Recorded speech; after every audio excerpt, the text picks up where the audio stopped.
पत्रकार लोगों की समस्याओं को उजागर करने के लिए अपनी जान की बाजी लगा देते हैं और पत्रकारों के साथ किस तरह कई बार अनहोनी घटनाएं भी होती हैं। लेकिन फिलहाल जो ताज़ा मामला आया है ये उत्तराखंड के उत्तरकाशी में स्वतंत्र पत्रकार राजीव प्रताप सिंह की रहस्यमय मौत का मामला है।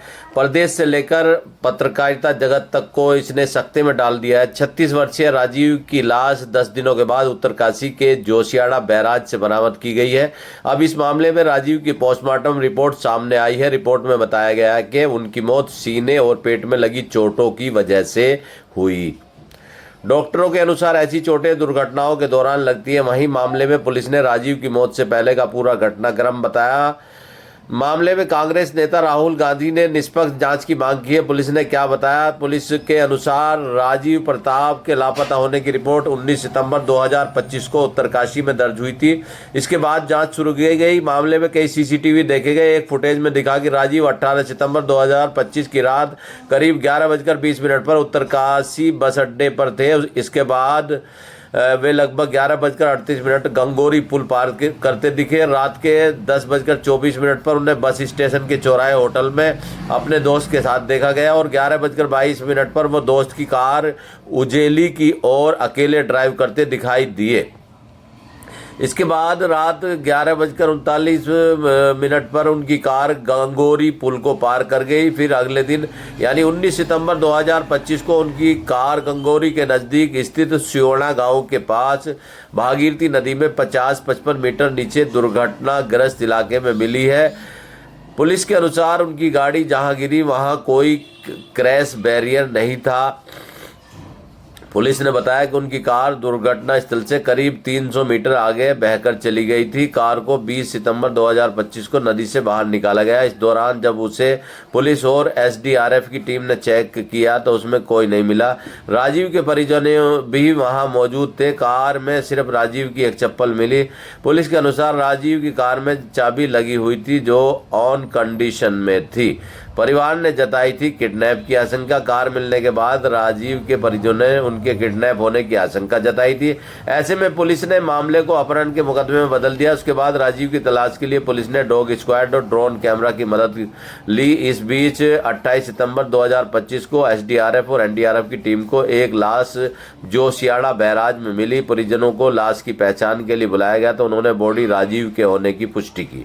उसके बाद पुलिस ने लाश को पोस्टमार्टम के लिए भेज दिया और राजीव की पोस्टमार्टम रिपोर्टों में डॉक्टरों ने बताया कि राजीव के शव पर मारपीट से संबंधित कोई निशान नहीं पाए गए हैं। उनकी मौत सीने और पेट के हिस्से में अंदरूनी चोटें लगने के कारण हुई है। डॉक्टरों की अनुसार ऐसी चोटें दुर्घटनाओं के दौरान लगती है। उन्होंने अंदेशा जताया कि संभव है उनकी मृत्यु इसी से हुई हो। इस मामले में राहुल गांधी ने दुख जताया है और कहा है कि अब इस मामले को लोकसभा में विपक्ष के नेता राहुल गांधी ने इसकी निष्पक्ष जांच की मांग की है। परिवार के प्रति अपनी संवेदनाएं व्यक्त की है। उन्होंने सोशल मीडिया प्लेटफॉर्म एक्स पर लिखा कि उत्तराखंड के युवा पत्रकार राजीव प्रताप जी का लापता होना और फिर मृत पाया जाना सिर्फ दुखद नहीं भयावह है। इस मुश्किल वक्त में शोकाकुल परिवार को अपनी संवेदनाएं व्यक्त करता हूं और उनके साथ खड़ा हूं। आगे राहुल गांधी ने बीजेपी पर निशाना साधा और राजीव की मौत की निष्पक्ष और पारदर्शी जांच की मांग की ताकि पीड़ित परिवार को बिना देरी के न्याय मिल सके। पत्रकारों के साथ अनहोनी की ये कोई पहली घटना नहीं है। पत्रकार को कई पत्रकारों की हत्याएं की जा चुकी हैं और ये राजीव प्रताप ने उत्तरकाशी के अस्पताल का एक वीडियो दिखाया था जिसमें अस्पताल के जो भ्रष्टाचार है, वहाँ शराब की बोतलें पड़ी होना और किस तरह से वहाँ जो अस्पताल की लापरवाही है उस पर रिपोर्ट उन्होंने यूट्यूब पर डाली थी। हम आपको वो रिपोर्ट भी दिखाएंगे।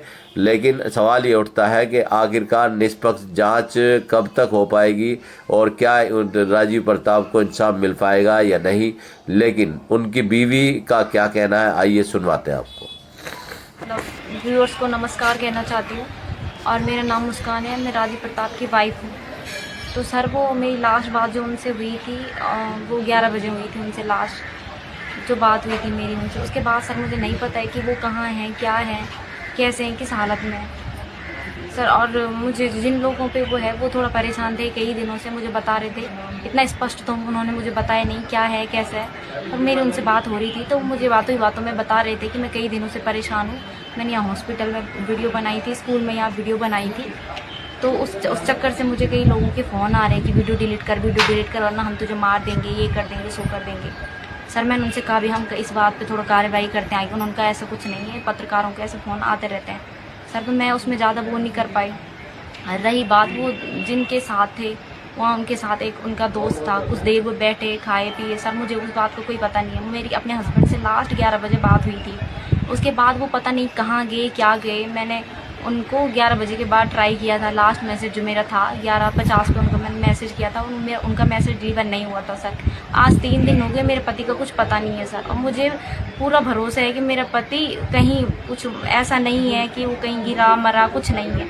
मुझे पूरा भरोसा है सर ये किसी की साजिश है और वो कोई उन्हें गुमराह करने की कोशिश कर रहे हैं, हमें गुमराह करने की कोशिश कर रहे हैं ताकि ये इस तक ना पहुँच पाए।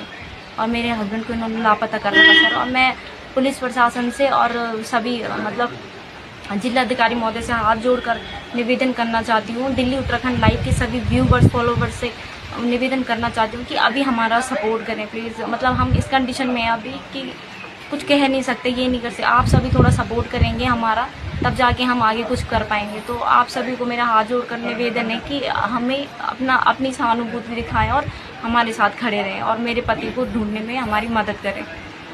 आपने कहा कि उनको धमकियां मिल रही थी, तो कभी उन्होंने किसी व्यक्ति का या किसी संस्था का नाम आपसे उजागर किया कि संस्था का? तो सर मुझे ऐसा कुछ नहीं बताया उन्होंने, मैं उनके साथ ही थी, मैं एक्चुअली अपने ससुराल में थी आजकल। तो मुझे फ़ोन में ज़रूर रहे थे, थोड़ा हिंट मुझे ज़रूर दे रहे थे कि मुझे किसी न किसी का फ़ोन आ रहा है, मतलब मुझसे कह रहे थे मुझे किसी न किसी का फ़ोन आ रहा है, मुझसे ये लोग कह रहे हैं कि हम मार देंगे, ये कर देंगे, सो कर देंगे उनको। तो सर मतलब मैं इस बात में कोई स्पष्टीकरण नहीं दे सकती कि मुझे क्या है क्या नहीं। उन्होंने उतना मुझे बताया था नहीं कुछ, पर ऐसे कि मुझे डाउट है कि मेरा पति ऐसा कहीं जा ही नहीं सकता।